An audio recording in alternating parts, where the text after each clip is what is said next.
నమస్తే, నేను మీ కుప్ప పద్మిని. ఇన్నాళ్ళు మీ సపోర్ట్ ని నాకు అందిస్తూ, మీ ప్రేమని నాకు అందిస్తున్న ప్రతి ఒక్కరికి కృతజ్ఞతలు. ఇప్పుడు చూడబోతున్న ఈ వీడియో కూడా ఖచ్చితంగా మీకు ఉపయోగపడుతుంది. లైక్, షేర్ అండ్ సబ్స్క్రైబ్ చేసి మీ ఇష్టాన్ని అలాగే మీ సపోర్ట్ ని నాకు అందించండి. అలాగే ఈ వీడియో పట్ల మీ అభిప్రాయాన్ని కమెంట్ సెక్షన్ లో కమెంట్ చేసి నాకు తెలియజేయండి. నమస్తే నమస్తే, వెల్కమ్ టు అవర్ ఛానల్. నేను పద్మిని. ప్రస్తుతంతో పాటు ప్రముఖ ఆధ్యాత్మికవేత్త, ఆస్ట్రాలజర్, న్యూమరాలజిస్ట్ తనిష్క మేడం మనతో పాటు ఉన్నారు. మాట్లాడదాం. తనిష్క గారు నమస్తే అండి. నమస్తే అమ్మా. గణపతిని ఎంత భక్త సులభుడు అంటే గణపతి గురించి మాట్లాడటం అనేది నిజంగా చాలా చాలా సంతోషాన్ని ఇస్తుంది. అంటే కోరుకున్నంత మాత్రాన్నే ఆయన కొంగు బంగారం చేస్తాడు అనడంలో సందేహమే లేదు. బాలుడు కదా, మరి చిన్నపిల్లలు ఏమిటి, ఒక చిన్న నాన్న బుజ్జి అనే బుజ్జగించినా చాలా సంతోషపడిపోతారు, చిన్న స్వీట్ ఇచ్చినా కూడా సంతోషపడిపోతుంటారు. అట్లాంటి తత్వంతోనే గణపతి కూడా ఉంటాడు అని అనిపిస్తూ ఉంటుంది. మార్గశీర్ష మాస బహుళపక్ష చవితి వస్తోంది. బహుళపక్ష చవితులు అన్ని కూడా సంకష్టహర చతుర్థులుగా జరుపుకునే విషయం మనందరికీ తెలిసిందే. అయితే ఈ మార్గశీర్ష మాస బహుళపక్ష చవితిని అఘోరత సంకష్టహర చతుర్థి అని అంటారు అనేది నేను చదవడం జరిగింది. మరి సంకష్టహర చతుర్థిని ఎలా చేసుకోవాలన్న విషయం తెలిసిందే. నేను మిమ్మల్ని అడిగేటటువంటి ప్రశ్న ఏంటంటే, చవితికి కూడా సంకష్టహర చవితి అవ్వచ్చు, లేకపోతే శుక్లపక్ష చవితి అవ్వచ్చు, ఈ చవితికైనా కూడా వినాయక ఆరాధనకి ప్రత్యేకమైనటువంటి రోజు అని ఖచ్చితంగా మనకు తెలిసిందే ఉంటుంది. అయితే మీరు రకరకాల మీ క్లయింట్స్ కి ఇచ్చేటటువంటి రెమెడీస్ లో గణపతిని ఫస్ట్ ఖచ్చితంగా ఫోటో పంపిస్తారు. అవును, గణపతి ఆరాధన మస్ట్ అండ్ షుడ్ గా చెప్తారు. మీరు చేసిన తర్వాత ఏ పూజ అయినా చేయాలి. సో గణపతిని ఎలా ఆరాధించుకోవచ్చు, ఎలా ఆరాధించుకుని స్వామివారి అనుగ్రహాన్ని పరిపూర్ణంగా మనం పొందొచ్చు, చాలా ఫాస్ట్ గా రిజల్ట్స్ రావాలి అని అంటే ఏం చేయొచ్చు, ఇవన్నీ ఒక్కసారి మీ ద్వారా. తప్పకుండా అమ్మా. ఎప్పుడైనా కానీ తమిళనాడు వాళ్ళు ఫస్ట్ గణపతితో స్టార్ట్ చేస్తారు. ఏంటో ఆయన అసలు స్టార్ట్ అయిందంటేనే అన్ని అది మంచిగా సక్సెస్ అవుతుందని మీనింగ్. అది ఒక బుక్ లో మనం రాస్తాం అనుకోండి, దాంట్లో కూడా చూడండి గణపతిని వేస్తాం. ఇక్కడ వేసి ఉన్నాం చూడండి, మీరు వేసుకున్నారు, నేను వేసాను చూడండి. అంటే గణపతికి ఒక సింబల్ ఉంటది. సో ఆయన ఏంటంటే అది మనం ఫస్ట్ వేస్తే స్టార్ట్ చేస్తాం. ప్రతి దాంట్లో స్టార్టింగ్ లో ఉంటుంది గణపతి సింబల్. అయితే మనకేందంటే అది వచ్చి ఆ పనులు ఎక్కడ విఘ్నాలు లేకుండా మంచిగా ముందుకెళ్ళాలి అనేది. సరే, ఈ గణపతికి అంటే మన ఎంతో విషయాలు ఇందులో కూడా చూసారంటే 2 గణపతి ఉంటది, వలంపురి, ఇడంపురి అనేసి. అంటే ఆయన ట్రంక్ రైట్ సైడ్ పెట్టుకుంటాడు, ఒకటి లెఫ్ట్ లో పెట్టుకుంటాడు.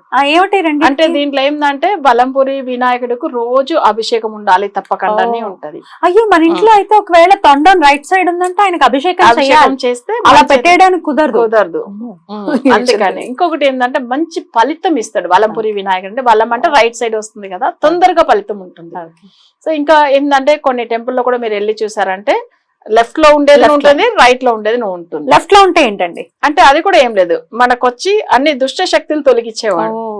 లెఫ్ట్ లో ఉండేది కూడా పవర్ఫుల్, అంతే పవర్ఫుల్ కదా. అంతే ఆయన ఎటు ఉన్నా మంచిగా, మన మట్టితో పెట్టినా అంతే, ఆయన ఏ రూపంలో ఆయన మొక్కినా కూడా, పసుపుతో పెట్టినా కూడా అంతే కదా. లెఫ్ట్ లో ఉంటే మరి ఇట్లా అభిషేకాలు ఖచ్చితంగా చేయాలి ఉంటాయా? అంటే లెఫ్ట్ లో ఉంటే మన రోజు అభిషేకం వీక్లీ వన్స్ చేసినా కూడా సరిపోతుంది ఆయనకు. సో ఇదేంటంటే బలంబురి వినాయకుడు అంటేనే అది కొంతమందికి ఒక సెంటిమెంట్ అనమాట, అసలు తొందరగా మంచి జరుగుతుంది అని ఒక ఇది. బట్ అయితే వీళ్ళు ఏం చేస్తారంటే గణపతికి పూజలు అంటే మనం వచ్చి చాలా మంత్రాలు ఉంటుంది. ఇప్పుడు కొన్ని అనుకున్న పనులు తొందరగా సెట్ అవ్వాలంటే ఆయనకు ఒక మంత్రం ఉంటుంది. ఇప్పుడు ఆయనకు మంత్రం ఎట్లా అంటే సిద్ధి బుద్ధి గణపతి నమ్మకం. సిద్ధి అంటే మనం చేసే పనులు, బుద్ధి అంటే మన తెలివితేటలు తొందరగా అయ్యేదానికి గురించి ఆ మంత్రం చదివి చేసుకోవచ్చు. సిద్ధి బుద్ధి గణపతయే నమః అనుకుంటూ ఉండాలి. అనుకుంటూ ఆయనకి ఏదైనా విడిగా పువ్వులతో అర్చన చేసుకుంటూ స్వామి వారిని మొక్కేది ఉంటుంది.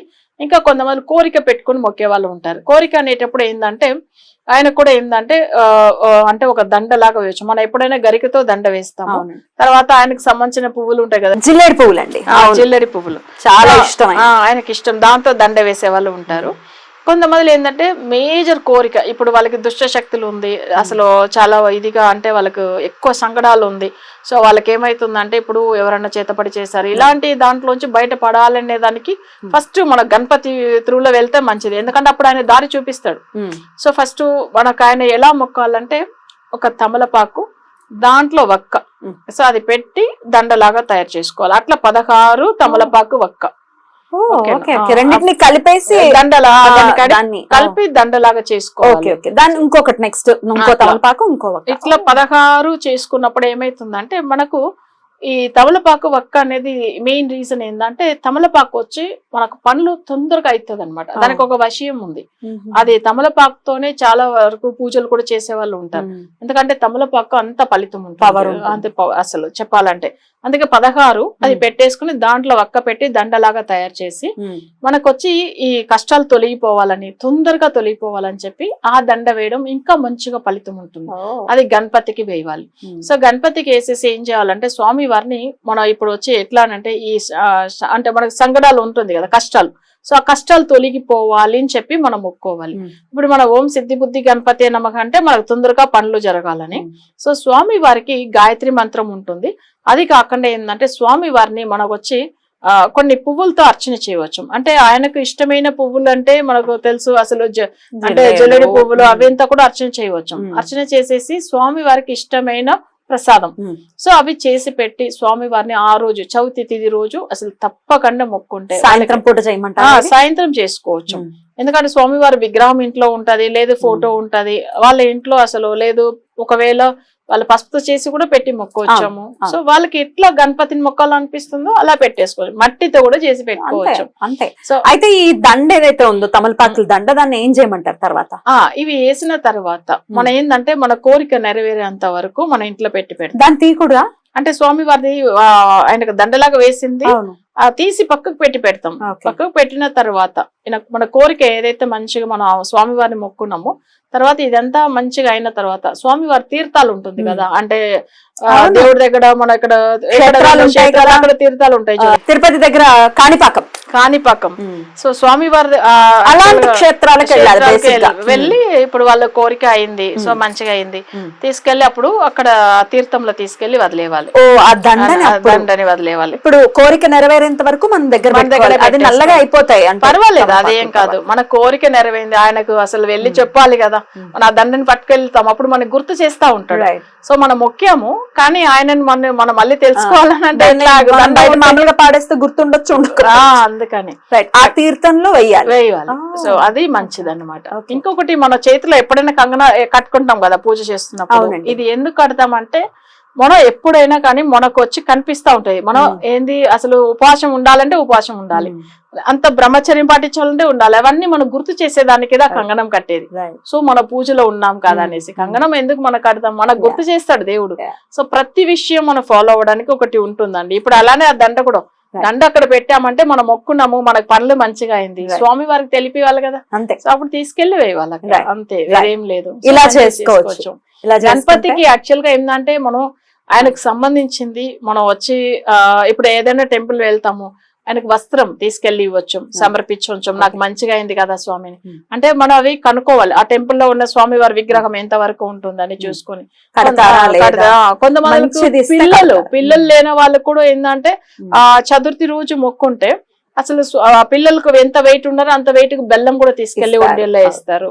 వాళ్ళు అనుకోవచ్చు వాళ్ళకి ఏం కావాలో ఏం పెట్టాలో దేవుడికి అంటే అలా చేపిస్తారు. కొంతమంది ఏంటంటే కాయిన్స్, అంటే పిల్లలు 4 kg 5 kg వేస్తారు కదా, అట్లా కూడా కాణిపాకంలో. సో మా పిల్లలు కూడా మేము అప్పట్లో వేయించాం, అందుకే అంటున్నాను మంచి మొక్కుబడేది. అసలు మొక్కుంటే మంచి చేస్తాడు స్వామి వారు, మనకి ఏం కావాలనో సో మన కోరుకుని అదైతే పెట్టేసుకోవాలి. ఈ దండ తప్పకుండా తీసుకెళ్లి వాళ్ళు అసలు ఆ తీర్థంలో వేసేస్తే సరిపోతుంది. అందరూ ఏదైనా కానీ ఈ చవితి రోజు అంటే మరీ సంగడాలు అంటే వాళ్ళకి ఎంత పెద్ద సంగడాలు ఉంటాయో కూడా తొలగిపోతాయి. సో స్వామి వారిని మొక్కుంటే సరిపోతుంది, అంతే, వేరేమే లేదు, మంచిగా చేసుకోవచ్చు. చాలా బాగా తెలియజేశారండి. డెఫినెట్ గా సంకటాల నుంచి బయటపడాలి మన వాళ్ళు, రకరకాల ఇబ్బందులు ఇది అది అని మనం మెన్షన్ చేయలేం, అన్ని ఇబ్బందులతో సతమతమవుతుంది. అయితే వినాయకుడి మీరు వశీకరణ పూజలు కూడా చేయిస్తుంటారు కాబట్టి వినాయకుడికి సంబంధించి ఏ వశీకరణ పూజలు మీరు కేరళలో చేయిస్తుంటారు? ఇప్పుడు వినాయకుడు అనేటప్పుడు ఏమైతుందంటే మనకు ప్రతి పనులు కార్యం అనుకూలం అవడానికి అంటే మనకు వెంటనే సక్సెస్ అవడానికి గణపతిని వశయం చేస్తారా? ఇందులో గణపతిలో కూడా చాలా విషయాలు ఉంటుంది. ఒకరికి చూసామంటే ఇప్పుడు పవర్ఫుల్ గా ఇప్పుడు నెగిటివిటీ ఉంది, వాళ్ళకి తగినట్టుగా గణపతి ఉంటుంది. ఆయనకు వచ్చి ఉచ్చిష్ట గణపతి, సో అంటే అంత స్ట్రాంగ్ పవర్ఫుల్ గా ఉంటాడు. ఉచ్చిష్ట గణపతి పూజ ఏమైతుందంటే వాళ్ళకి ఎంత పెద్ద నెగిటివ్ ఎఫెక్ట్ ఉన్నా తొలగిపోతుంది. అందుకని ఆయనకు సంబంధించింది. ఇప్పుడు ఒక్కొక్క గణపతికి ఒక్కొక్క పవర్ ఉంటది. కర్పగ వినాయకుడు ఉంటాడు. కర్పగం అంటే మనకు ఫైనాన్షియల్ గా బాగా సెల్వ గణపతిని ఉంటుంది. తర్వాత మన ఇంకొకటి ఏంటంటే సిద్ధి గణపతిని ఉంటుంది. సిద్ధి అంటే మన పనులు జరిగేదని మంచిగా. ఇట్లా ప్రతి ఒక్క దానికి ఒక్కొక్క గణపతి ఉంటుంది. వశీకరణంలో వచ్చేస్తుంది. అయితే అది జాతకాన్ని అనుసరించి మాత్రమే చేస్తారు. అవును, ఊరికి అలా చెప్పారు ఇప్పుడు దీనికోసం ఇది చేసేసుకోండి అట్లంత అవసరం ఉండదు. ఎందుకంటే వాళ్ళ జాతక రీతిగా చేసేటప్పుడు వాళ్ళకి ఫలితం తొందరగా వస్తుంది. అందుకే మనం అవి చేయాలి. ఇప్పుడు జాతకం లేకపోతే వాళ్ళకి వచ్చి మన ప్రశ్న చక్రం వేసి చూస్తాము. ప్రశ్న లగ్నం ప్రకారం వాళ్ళు పిల్లల జాతకాన్ని పెట్టి చూస్తాము.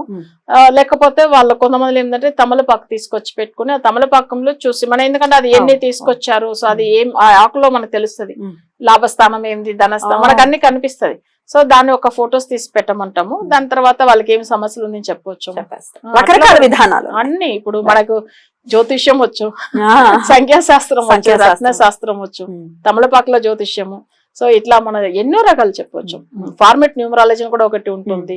తర్వాత ప్రమిడ్ న్యూమరాలజీ, ఇవన్నీ కూడా వచ్చు. అన్ని రకరకాల పద్ధతుల నుంచి ఉంది. సమస్యను సాల్వ్ చేయడం అనేది జరుగుతుంది. సో ఇంకా ఏమైనా చేసుకోవచ్చా ఒకవేళ ఇవన్నీ చేయలేకపోతున్నాం, ఈ పూజలు చేయలేకపోతున్నాం అనుకుంటే తమలపాకులతో సంబంధించి చక్కగా దండను ఎలా చేసుకోవాలి, ఎలా స్వామికి మొక్కుకోవాలి అనేది చాలా బ్యూటిఫుల్ గా ఎక్స్ప్లెయిన్ చేశారు. కృతజ్ఞతలండి. నమస్తే. నమస్తే.